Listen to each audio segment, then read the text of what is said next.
Ba-dum, ba-dum, ba-dum. See some tigers, maybe you're squeaky. Ba-dum, ba-dum.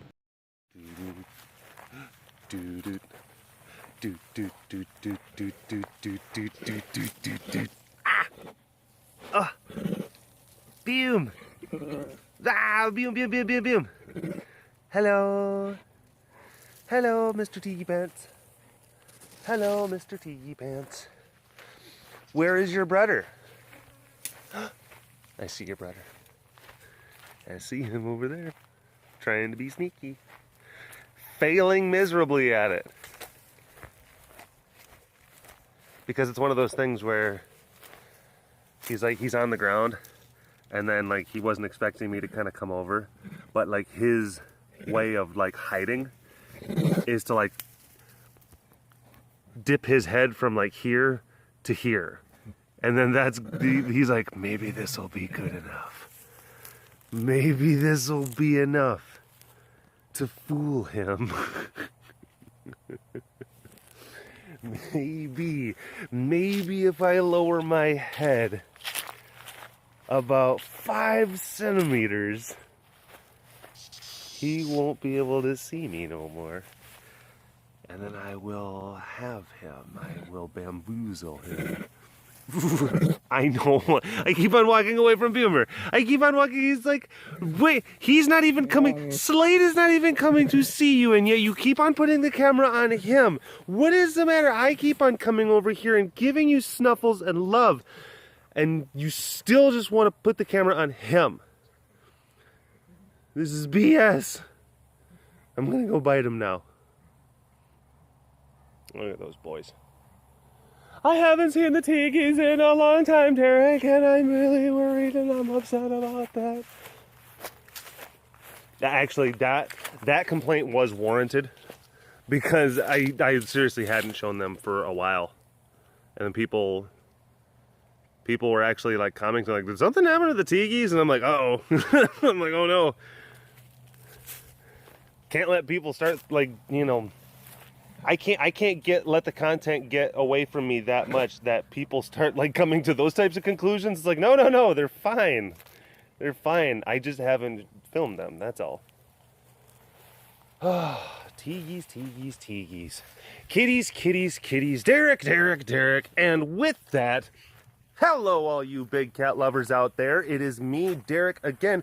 And welcome to yet another super splendid, magnificent, little bit late in the evening. Had to come out here during the twilight time to miss all that hot weather, walk around the compound webcast. I am still being followed by Mr. Slade. First three minutes, just the two boys. Yeah, it has been warm. It's been warm. We've, probably the last 5-6 days, we've had temperatures getting up into 103, 104, 105. With a little bit of extra humidity, so brings the heat index up. Makes it feel a little bit warmer.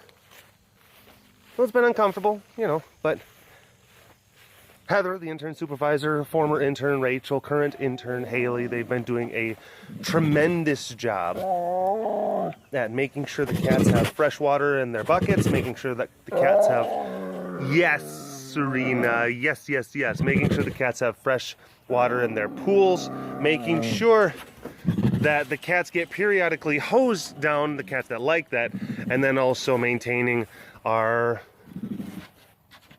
evaporative cooling systems. We have a couple of chilling spritzer fans and stuff like that, so they've been doing great.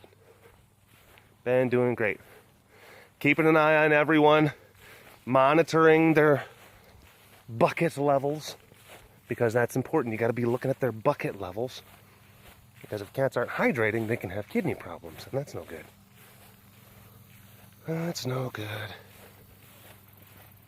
Mr. Flashman, airing out his bits and pieces. Airing out his tiger bits. You don't like my song? Tag of bits, yo. You. By the looks of it, your tag of bits need a wash. Look at all that. Goodness gracious. Your bits are a little dusty, good sir. Did not know if you were aware. Who is the prettiest pirate in all the land? Here, 'tis me, Savannah. Hey, hi, baby. Hey, sugar pie. Ooh. Hey, baby.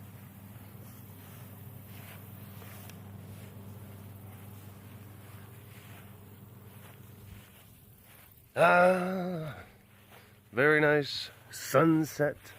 Ah, beautiful. Yeah, right now it's nice. I know. Oh, hold on. Hold that thought. Pause for cuteness. Oh. Be still, my Pete's. Wow, Povaluga. Is there any limit to your cuteness? No, there is not. Hi. Hi, mister. How are you? You feeling good? It's actually going to start cooling down a little. And, well, I say, cooling down, meaning that we're only going to be seeing high temperatures like, maybe 98, 99. But trust me, compared to, like 105, that's good. That's fine. We'll take that. It's weird. It's a big difference. Big difference between the triple digits and the double digits. Oh, sorry. That's, they're using the imperial system versus the Celsius or centigrade system. So, I'm talking about temperatures like we were getting up to 30, 36, 37, sometimes even 38 degrees centigrade. Yeah, it was rather uncomfortable. Quite as warm as the cup of tea I was having earlier this afternoon.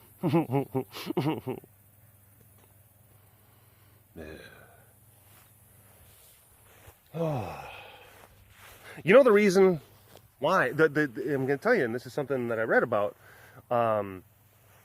that Celsius is, so 0 degrees is freezing, 100 degrees is boiling. Okay, that's good for scientific measurements. But the Fahrenheit, the imperial system, it is more of a measure of what is comfortable for humans. So 0 degrees obviously is very cold. It's very uncomfortable for humans to be in. 100 degrees is very hot. That's uncomfortable for humans to be in. Bet you some of you didn't know that, did you? I didn't know that, and I read about that. I'm like, it makes so much sense. Oh my gosh. Why not have a system that is actually catered to how we feel? Oh, how we feel. Right in the feels. That's the American way. Some of my Scottish followers are like, haggis, you can have your Fahrenheit.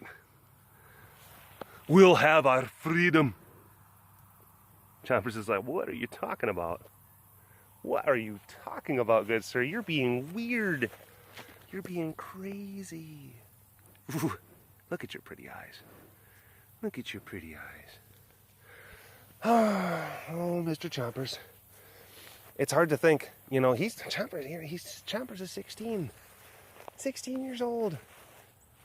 That's such a crazy thing. There's some cats, when I think about like how old they are, like Chompers is 16, like kind of Polly is 16. Because they were, like when I was first coming around, they were the young guys. They were the young guys on the block. They were like, like 7, 8 years old. Now they're the old guys. That's so weird. It just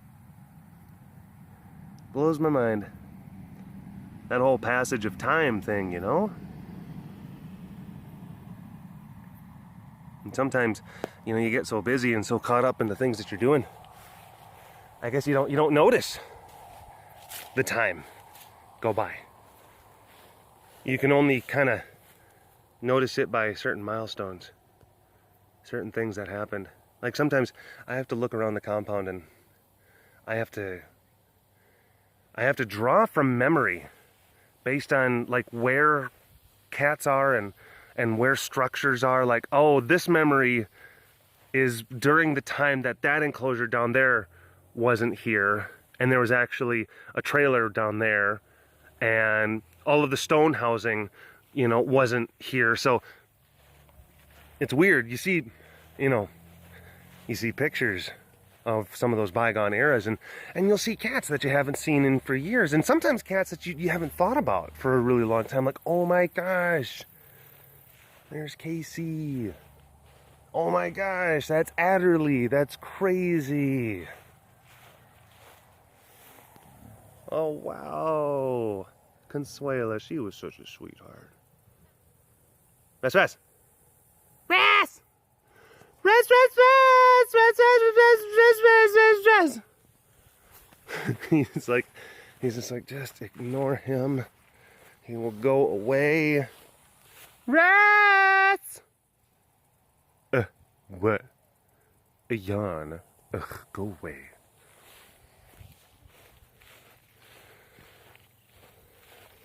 Oh, the times, they are a-changing. Yeah.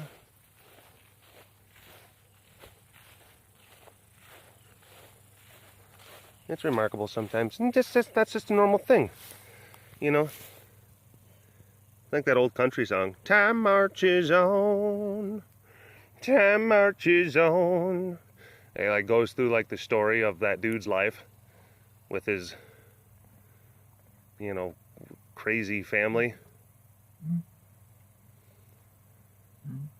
Oh, blow, blow, blow, blow, blow, blow, blow. There was a lot of country in my house. My mom, she liked country a lot. She grew up, you know, she grew up country. Wasn't particularly my cup of tea, but there's some country I like, you know. There's some of that like old Alan Jackson stuff. I like a lot of the outlaw country stuff. I like a lot of, you know, Johnny Cash and like Hank 3. Just because his songs are just about just sheer lunacy. So yeah. Reading up on some new concepts about just wildlife and environment and future type stuff, and it's pretty fascinating things. And I don't want to talk too much about it because I do want to read more articles, and I want to read more into it, and I want to kind of absorb it more. But it's a movement. It's called Ecomodernism, and it does go into a lot of the things that I've talked about on the webcast and on Twitter and everything. And it talks more about the symbiosis that we would try to achieve with our natural surroundings. I mean, basically the idea is that human beings, I mean, we are, you know, we are a higher form of primate, and there's no reason why we can't grow, you know, with the planet, then grow with the natural places. And then also it doesn't mean that we can't try to strive for progress, that we can't try to become more technologically advanced, that we, oh, did you just trip? Goodness gracious. Oh. But it doesn't mean, like, sometimes people, they take things too far on either end of the spectrum, on both sides. You know, they have that idea of, you know, the fat hog, you know, capitalist scum who's pouring chemicals all over the place. And oh yeah, by the way, Rasa and I made up. Hi Rasa. Hi baby. Hi sugar pie. Back to normal. Back to sweetness. Back to sweetness. But that's like one side of the coin that they have, and like, oh, you know, the motivated by greed and just awfulness and everything. And then like the other side, you know, is that very, you know, like, hey, peace and love, and we got to be like one with the world, and we got to go back to like a simpler time, you know, where all we need is just like the stuff we find on the ground, man. No need for shoes, man. And it's like, well, I like shoes. I want to keep wearing those. I think that's a good idea. Karkar. Hi, beautiful. Sorry about that. My phone overheated again. Even, oh, look.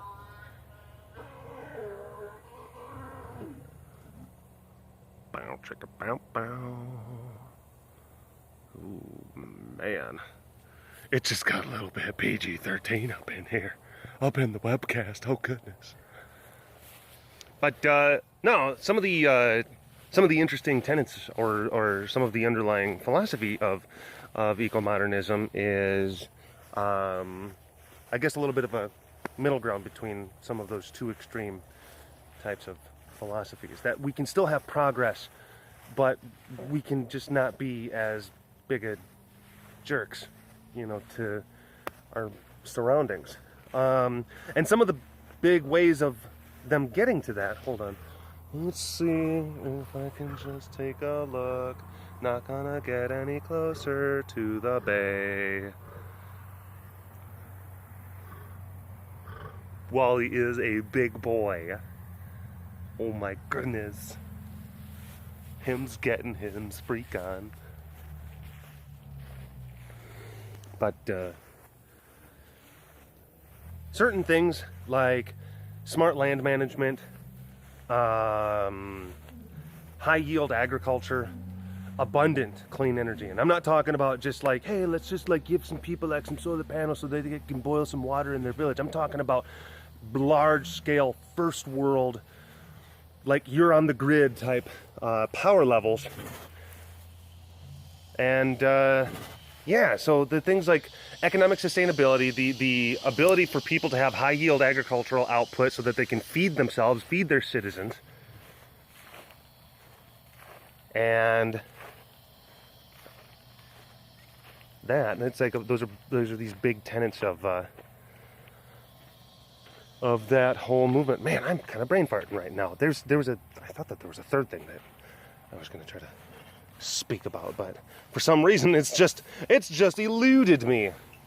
I was talking and babbling a whole bunch before when my phone had overheated, and then I was going on some good tangents, you know, about shoes and different things like that. Hi. And then it's like, you know, oh, and then you realize you finally notice like, oh, I'm not recording. Oh crap. And then you go back. You got to go back. Hi, Allie. Hey, baby. How are you? And then you got to go back and be like, okay, well, I ended there. Oh, what did I talk about? I talked about this and then this. All right, let me see if I can try to redo some of that and see if I can capture some of that same pizzazz. So I am failing miserably in the pizzazz factor. Oh, I'm so sorry, Pride. So sorry. But yeah, some of that stuff as far as some of those underlying philosophies, I think is pretty good. Oh, I think also, like I was talking about the idea that there is sometimes, in some even like environmentalist circles, there's this idea that the poor people of the world, it's like it's fine to keep them poor. And it's also fine to keep the poor people out of the equation of their own land usage, their own wildlife management, and those, you know, very interesting things. And, you know, like stuff like the Cecil the Lion stuff and like the Zimbabwean government. And then you get a lot of Westerners who like point the finger and say like, well, this has got to happen over here. But one of the big things is like we've got to more like empower people economically, agriculturally, to be able to handle their nations and to take care of themselves. Those are ideas that I can really get behind. Those are so. Oh yeah, it's the yeah, three things really, like agriculture. Sorry, did it again. Okay, the three things, and it's not like ecomodernism is comprised of those three things, but it's just the three things that I wanted to talk about specifically in this webcast. But some of the things that we're touching, that were kind of, you know, ringing true bells with me, were some of the issues of agricultural output, of economic output, and then of energy output, and then really evening the playing field, like getting third world nations up to speed with their food production, with their economic production, and then with their energy production, and then actually getting them up to the level of first world nations. There's no reason to keep poor countries poor. There's no reason. You know, we can have this whole, this kind of concept of like, oh, agrarian societies and stuff like that, but I think that it's better you know, if we can get populations to the point where they don't have to worry about like dying of malaria and their babies dying and the political instability that comes with having no food and bad economies. You know what I'm saying?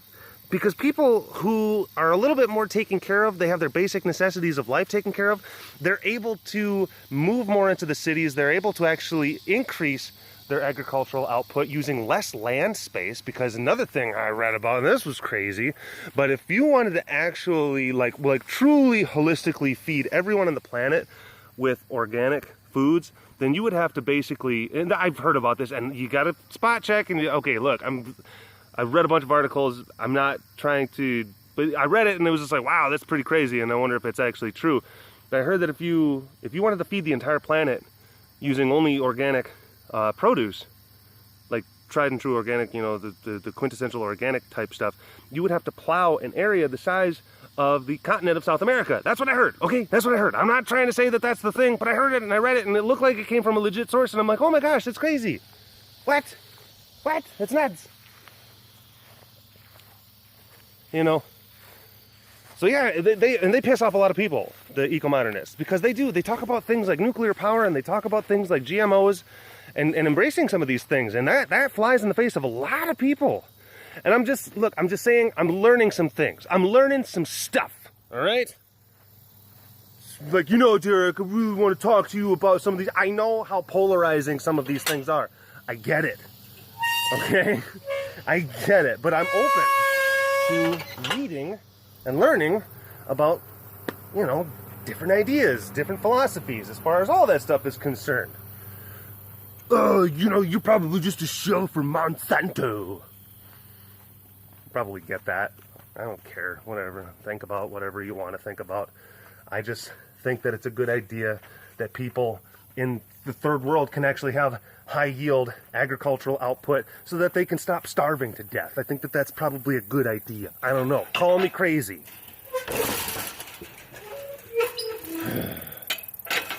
Wow, this one's getting all crazy all over the place. It's against the natural order of things. Well, okay, the natural, okay, I hate that argument. The natural order of things is being, we're altering the planet and we're doing things and it's against the natural order of things. We've been doing things against the quote-unquote natural order of things ever since the dawn of recorded time. You got to think about it. Back in the day, back in the cave people days, human beings, they usually... We overheated again. Oh, this is getting frustrating. But what I was saying before is that back in the day, back in the cave people day, was that people would usually only make it to their mid-20s and then they would die. And there was a genetic reason for that. Basically, all you had to do was get to birthing age. Hi, Ace. Hi, Ace. Oh, goodness, sweetie pie. Sweetie pie. But get yourself to birthing age, have children, get those children to the point where they can actually survive on their own, you know, teach them not to eat a bunch of rocks and make themselves dead, and then you die. Like, that was like basically the whole cycle of life. And people would usually only make it into their mid-20s. You gotta think, people who are like 25 and above, all right, you notice how your metabolism starts to give out a little bit, kind of thing? It's because on an evolutionary level, we're not meant to live past that point. Our bodies are starting to break down by the time we hit our mid-20s. That's just biology. And Solano doesn't care about it. All he cares about is just catching a quick snooze. But yeah, I know, a little bit depressing. Sorry, but it's the truth. So, the reason I talk about that is to talk about the idea that the average life expectancy on a planetary scale is in the late 70s to early 80s. I'm not exactly sure the exact number, but I know that it's late 70s, early 80s. That's planetary scale. That's over tripled. That's over tripled the average life expectancy back from cave people days. Okay, so we've already been mucking up the natural order of things. If you're really that concerned about the natural order of things, why don't you just completely just, you know, not take care of your teeth and go chuck some spears at a hamburger somewhere. I don't know. I'm trying to come up with it because that's what cave people did. I'm trying to come up with an analogy and it's not working. And I'm getting mesmerized by Clyde's gigantic pupils. Mr. Crazy Pants, you've assumed a little bit of the Crazy Pants role in this enclosure. Not as much as Levi, but enough. And also you have the opposite of having like unnaturally large dilation in your eyes. And Levi had little bitty squinty eyes. So, interesting contrast.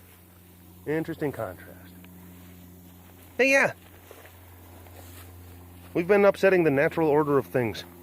The fact that you're watching this webcast right now is indicative of the natural order of things being upended.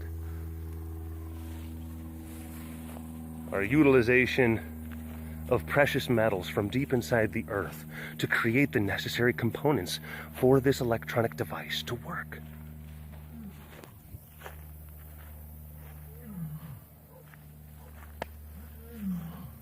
So, life is just a fascinating thing. It's crazy. There's numerous facets. It's confusing. It's awe-inspiring. Everyone's got their own take on it. You know, but I'm just learning some stuff. I'm learning some new stuff, and I'm just telling you some of the stuff I'm learning. I'm not trying to say like, this is the way to go. But it's kind of got me like, oh yeah. Interesting. And also it shakes up the established norm, and well, you know, I kind of like stuff like that. So, to end this webcast, I'm going to actually, I am actually going to stop the recording. I'm going to let my phone cool down because I can't have this thing cut out in the middle. I just can't. Just hold tight. Okay. All right. I wanted to end the webcast by reading an email I had received from a follower, and it was very moving. Hello, Derek and Heidi and everyone at CARE. My name is Mia, and I am the cousin of one of your followers, James. I decided to take last names out because I thought it was more appropriate. He recently passed away. James had been dealing with health problems all his life. There were blood clots in his brain and multiple trips to the hospital. But here in the hospital was where he kept telling the nurses and doctors that he had to check up on the cats. At first I was like, oh wow, look at that tiger. But now, it's more like, oh wow, look at Rasa being crazy. Or, oh wow, look at Serena being chatty. James watched your walk around the compound webcasts religiously. Sometimes he would have to catch up due to his struggles, but he always found comfort in checking up on the cats. His favorite cat has changed. When he started following your content, it was Arctic because he related the most to him. When Arctic passed, James went to love Samson. And he loved Samson until the day Samson died. I cannot even begin to thank you for sharing your world with us. You helped James in his final days with still sharing your hilarious vines and your humble and amazing webcasts. From all of us, thank you so much for sharing your amazing world with all of us. Thank you for letting the world bond. Love those amazing, beautiful, cute, and sometimes crazy tigers, lions, cougars, llamas, leopards, and bobkins. Thank you again. We, now Pride members, will never be the same. With much appreciation, Mia. I thought that was really moving. And I didn't even have words when I first read it. So, James, I wish that I could have gotten to know you. I really do. And I hope that wherever you are, that Arctic's there, and who knows, maybe you take a ride in the old spaceship together. That's all I got. I'll see you folks next time, okay? All right, bye-bye.